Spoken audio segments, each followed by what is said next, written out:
अस्सलामुअलैकुम dear students, आपके पास ये असाइनमेंट पीडीएफ फॉर्म में मौजूद है।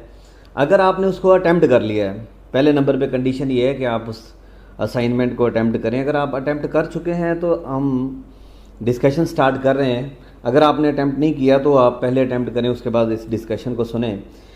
अब हमने फाइंड आउट करना है करंट इन ए बी, यानी इस पोर्शन में। इसका मतलब है इस पोर्शन में करंट फाइंड करने के लिए हमें सबसे पहला काम ये करना पड़ेगा, इक्विवेलेंट रेजिस्टेंस फाइंड करनी है, क्योंकि करंट का फॉर्मूला होगा V ओवर आर ई।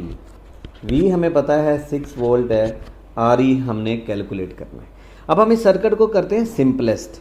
यहाँ से देखें, यहाँ से लेकर यहाँ तक आपको एक सिंगल पाथ मिल रहा है। ये जो सिंगल पाथ है इसको हम कहेंगे कि इतना पोर्शन सीरीज शो कर रहा है।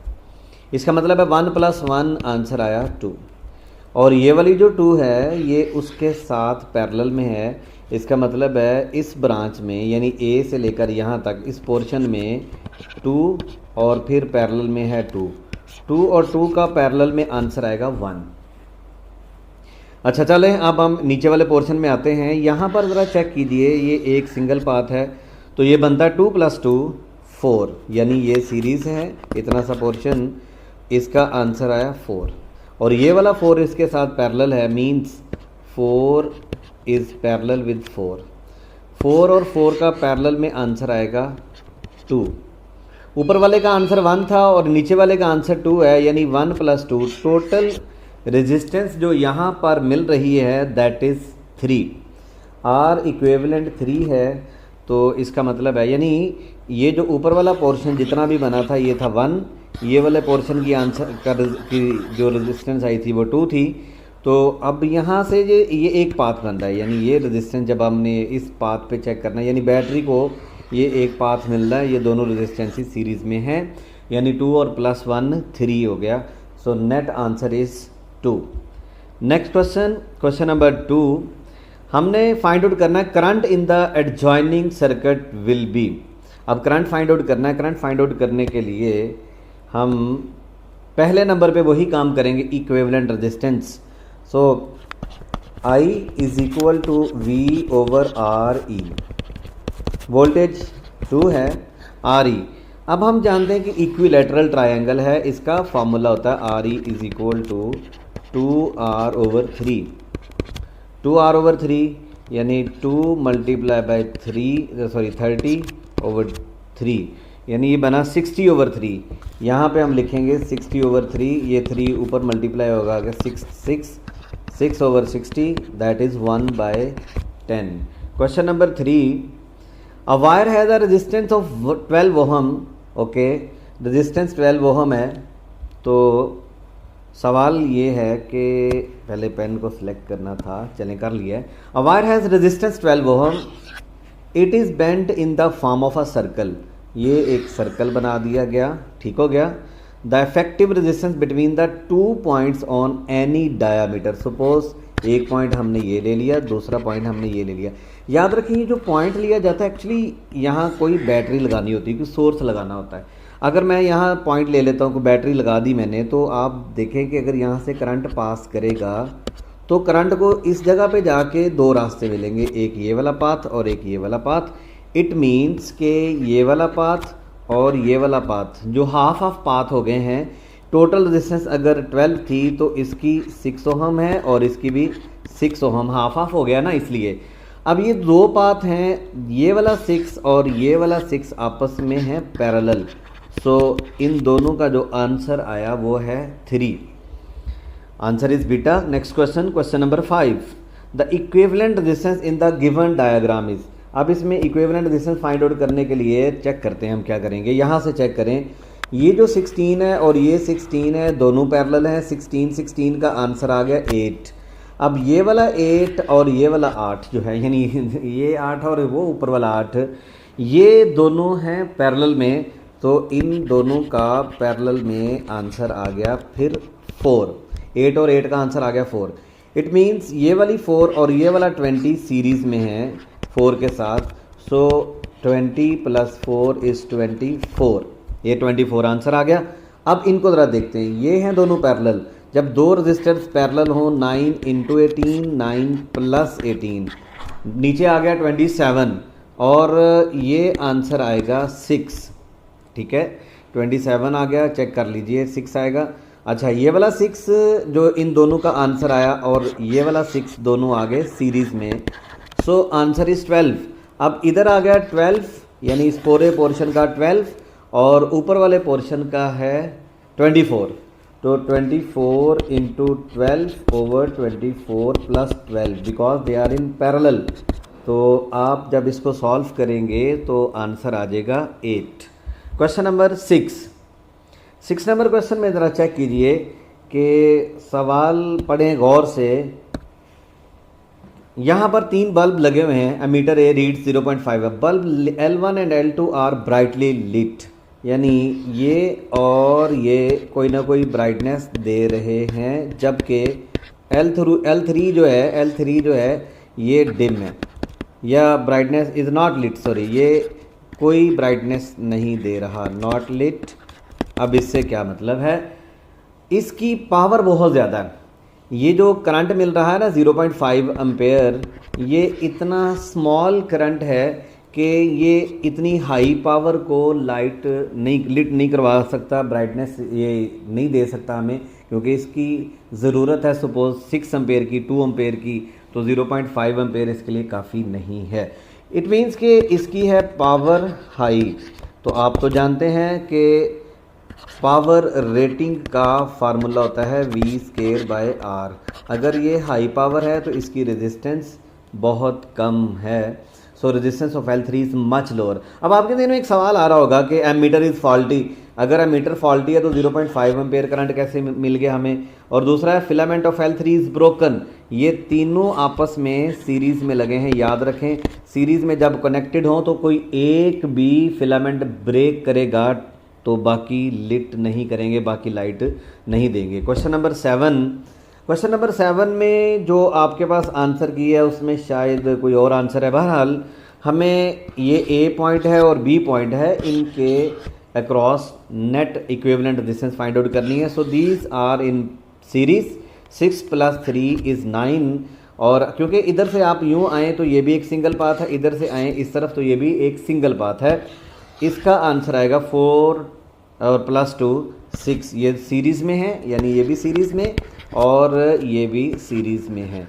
ओके, अब 9 और इधर 6 ये दोनों पैरेलल में है। 9 × 6, 9 + 6 पैरेलल में ऐसे हल किया जाता है। 9 6 दा 54, 9 + 6 15, 54 ओवर 15 अप्रॉक्सीमेटली 3.5 आएगा। बहरहाल इसका आंसर 3.6 आता है। नेक्स्ट है क्वेश्चन नंबर 8। क्वेश्चन नंबर 8 को देखिए कैसे सॉल्व करना है। यहाँ से देखें, अब ये एक कम्प्लेक्स अजीब सा सर्कल लग रहा है। बहरहाल हमें ए और बी के क्रॉस रेजिस्टेंस फाइंड करनी है। हम इसको देखते हैं कि कैसे सिंपलेस्ट फॉर्म में बनाएंगे। ये जो दोनों रजिस्टर्स हैं ये दोनों पैरेलल में हैं, यानी ये हैं पैरेलल, ओके, और ये भी पैरेलल में हैं दोनों। अब इन दोनों को पैरेलल में सॉल्व करें तो इसका आंसर आएगा 6 और 4 है, तो यानी इस 6 × 4 24 और नीचे प्लस 24/10। अब इनको सॉल्व किया तो ये आया 8 2 दा 16 ओवर 8 + 2 10, ये आएगा 4। यानी अब हमारे पास कुछ सर्किट ऐसा बना, ये है 3, ठीक है, और ये इस तरफ है 4, ये इसके बाद सॉरी ये टोटल, हाँ ये टोटल 4 बन रही है टोटल, ठीक है, ये सीरीज़ में बन जाती। ये वाला पोर्शन और ये वाला पोर्शन आपस में फिर सीरीज़ में है। तो 24/10 मैंने इनको सीरीज़ के तरीके से प्लस किया। 24/10 + 16/10 दैट इज़ 4। एक बार इसको रिपीट करने लगा, कन्फ्यूजन अगर आ गई है तो। ये दोनों पैरेलल में हैं, इनका आंसर आएगा 8 2 दा 16/10, और ये दोनों पैरेलल हैं, इनका आंसर आया 24/10। अब ये आगे सीरीज़ में है, एक लाइन बन जाएगी, यानी ये और ये एक लाइन बन जाएगी। इन दोनों को जब हम प्लस करेंगे तो आंसर आएगा 4, और फिर फाइनली ये वाला जो है ये है 6। अब हमारे पास 3 हैं पैरेलल में, यानी 1/3 + 1/4 + 1/6 1/RE। आप इसको सॉल्व करेंगे 4/3 आंसर आ जाएगा। नेक्स्ट क्वेश्चन है जी जनाब, क्वेश्चन नंबर 9 है। क्वेश्चन नंबर 9 में what is the current in the circuit as shown in the figure. Current find out करना है हमने।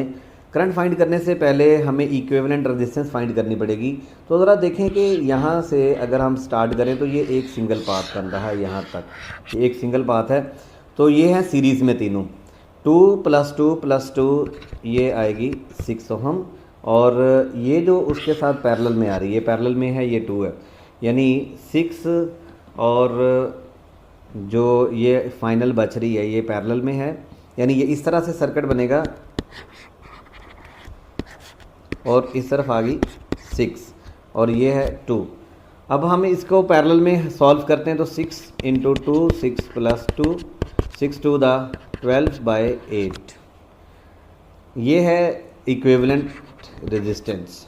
यानी अगर हम इसको कैंसिल कर 3 4 2 3 4 12 2 4 8 3/2 I = V/RE। V है 3 वोल्ट और RE 3/2 3/2 वो 2 ऊपर चला जाएगा, 3 2 6/3 answer is 2 ampere. Next question, question number 10 है। इसमें ये तीन जो रेजिस्टेंसेस लगी हैं ये हैं पैरेलल में, तो इन ईच इज़ 2 तो R/3 यानी ईच 2 है तो इसका आंसर आ गया 2/3, और ये भी चूँकि 2 है तो ये उसके साथ फिर बाद में सीरीज़ में आ गई। तो हमारे पास जो आंसर आएगा R equivalent = 2/3 + 2, so that is 8/3। एक बार फिर सुनिए, ये हमारे पास तीनों रेजिस्टेंसेस जो हैं ये हैं पैरेलल में,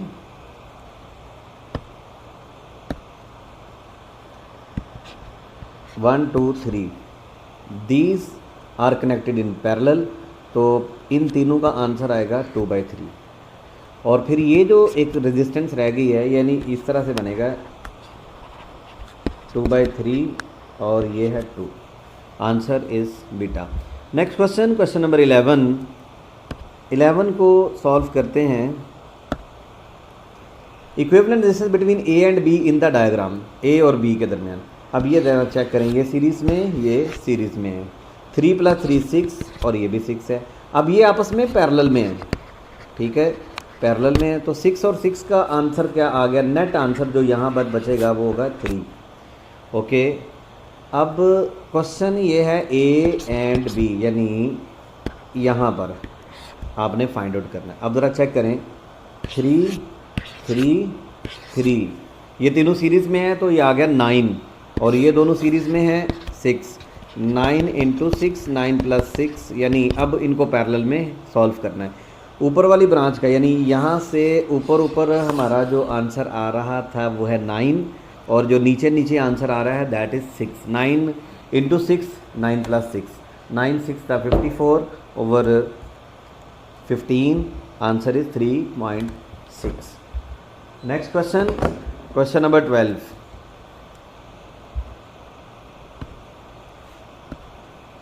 The diagram shows an arrangement of 4 resistors, the equivalent resistance between x and y। equivalent find out करनी है।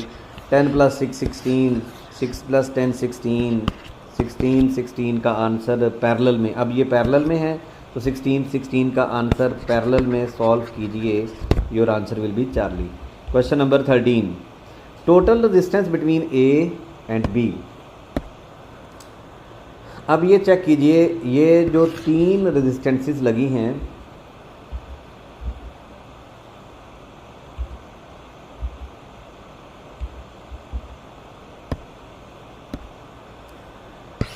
These are connected in series, तो सॉरी पैरेलल, ये पैरेलल में है क्योंकि यहाँ से करंट आएगा तो एक ये पाथ है, एक ये पाथ है, एक ये पाथ है, जब पाथ चेंज हो रहा हो तो वो पैरेलल में है, ठीक है। सो इन तीनों का आंसर आएगा 5/3, यानी R/N के फार्मूला से 5/3। अब ये तीनों मिलके एक हो जाएंगी और ये इसके साथ आ जाएगा कनेक्शन सीरीज़ में, 5/3 + 3, your answer will B delta. Question number 14। अच्छा, क्वेश्चन नंबर 14 में एक थोड़ा सा स्टेटमेंट का इशू है। जो 15 की स्टेटमेंट है ना, ये 15 की स्टेटमेंट क्वेश्चन नंबर 14 की actually. A uniform wire of resistance 36 ohm is bent in the form of a circle, the effective resistance between A and B. ये स्टेटमेंट आप पढ़ लें और अब हम क्वेश्चन नंबर 14 को सॉल्व करते हैं। टोटल रेजिस्टेंस थी 36 ओहम, हमने इसको बेंड किया सर्कल में, ठीक है। अब सर्कल के हमने दो हिस्से बना दिए, ओके। दो हिस्से कैसे बने, यानी कितना कितना बनाया। टोटल सर्कल है 360 डिग्री होता है, टोटल सर्कल का 360 डिग्री होता है और एक उसका पोर्शन 30 डिग्री है, यानी ये आंसर है 12th, यानी this is 12th part of total. अब 36 ओहम टोटल रेजिस्टेंस है, यानी अगर ये एक वायर थी 36 ओहम, इसका हमने सर्कल बनाया तो ये टोटल 36 ओहम ही रहेगी। अब हमने इसके दो पोर्शन कर दिए, ये है 12th पार्ट, तो 36 का 12th पार्ट होता है 3 ओहम और बाकी ये वाला पोर्शन हुआ 33 ओहम। इसका मतलब है कि ये 3 ओहम हमने किस तरह अंदाज़ा लगाया, हमने ये चेक किया पहले नंबर पे कि 30 डिग्री कितना हिस्सा होता है, दैट इज़ 12th पार्ट। इसका मतलब है कि फिर ये अगर टोटल 36 ओहम रेजिस्टेंस थी तो ये उसका 12th पार्ट होगा और ये बाकी जो बच जाएगी। अब अगली कहानी बड़ी इंटरेस्टिंग है कि सपोज़ मैं यहाँ पर एक बैटरी लगाता हूँ और इस बैटरी को लगा के जब मैं यहाँ लगाऊंगा तो यहाँ से करंट जाएगा, करंट को मिलेंगे दो पाथ, एक ये वाला पाथ और एक ये वाला, यानी इस तरह से देखें। अगर इसके मैं दो हिस्से कर देता हूँ, फॉर एग्ज़ाम्पल यहाँ पर बैटरी लगाता हूँ, ये बैटरी लगा दी तो बैटरी से करंट कुछ इस तरफ को जाके यहाँ एक पाथ ये बनेगा, एक पाथ ये बनेगा। इसका मतलब है ये दोनों आपस में पैरेलल में हैं, तो आर इक्विवेलेंट अब हमारे पास आएगी 33 इंटू 3, 33 प्लस 3। इसको एक्यूरेटली सॉल्व करने की बिल्कुल ज़रूरत नहीं, हम ये जानते हैं कि पैरेलल में आर इंडिविजुअल लेस होती है, आर इंडिविजुअल ग्रेटर होती है। पैरेलल या आर इक्विवेलेंट जो आंसर आएगा that is smaller than R any individual. अब हमारे पास इंडिविजुअल 3 है और एक 33 है, आंसर 3 से भी स्मॉलर आएगा और 3 से स्मॉलर एक ही आंसर है, दैट इज़ अल्फ़ा। ये जो क्वेश्चन नंबर 15 है, लास्ट क्वेश्चन है, ये पास्ट पेपर्स का क्वेश्चन है। इसमें पाथ वेरी कर रहा है, यानी ये वाली रेजिस्टेंस, ये वाली और ये भी तीनों आपस में कैसे हैं, पैरेलल, क्योंकि पाथ वेरी कर रहा है, पैरेलल कनेक्शन है। और पैरेलल कनेक्शन में आर इक्विवेलेंट फाइंड आउट करने का तरीका कार यह होता है R/N। आर एक है और ये टोटल 3 है, तो आंसर है R/3।